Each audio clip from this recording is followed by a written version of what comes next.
Le réchauffement a été suffisant déjà pour énergiser le jet au-dessus du pôle sud, et en l'énergisant, il lui donne un pouvoir d'assèchement plus important à ses franges.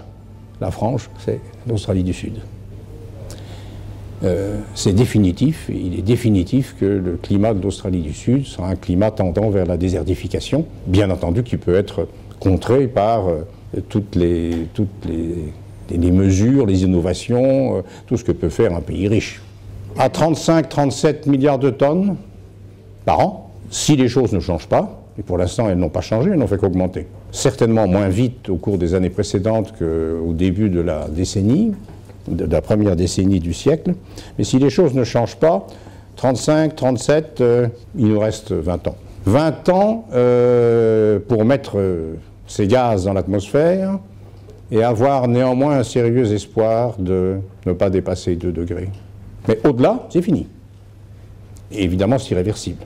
Les fonds souverains, certains fonds souverains, un petit nombre. Ça n'a pas été aussi... le mouvement n'a pas été aussi répandu que pour les fonds de pension, mais quand même un petit nombre qui comporte le plus grand d'entre eux, le fonds norvégien, qui n'avait pas trop envie de le faire. Il est issu du pétrole, après tout. Mais le Parlement norvégien l'y a obligé. De même que c'est le Parlement de Californie, toute l'Amérique n'est pas Trump, c'est le Parlement de Californie qui a obligé les fonds de pension publics californiens à divest, comme on dit. Vous avez de grandes sociétés d'assurance, Allianz, AXA, et je reviens un instant aux fonds souverains. Alors ce COD, qu'est-ce qu'ils en ont fait?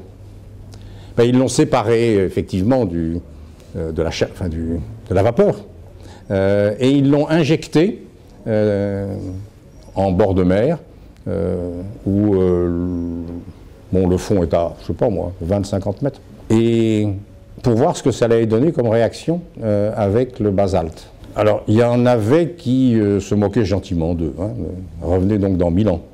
Il y en avait qui, plus réalistiquement, 10 ans, et eux-mêmes le pensaient, 10 ans. 10 ans pour que la totalité de ce qu'ils avaient injecté se soit transformé en sel sous l'eau. Après 2 ans, c'était fait. Le plus spectaculaire, ça a été les citoyens hollandais qui ont attaqué leur propre État. Pourtant, on n'est pas un des pires en la matière. Le juge suprême de La Haye leur a donné raison et l'État a dû changer sa politique en matière d'environnement et augmenter les budgets, en particulier destinés à la lutte contre le changement climatique et ses conséquences. En Hollande, c'est important.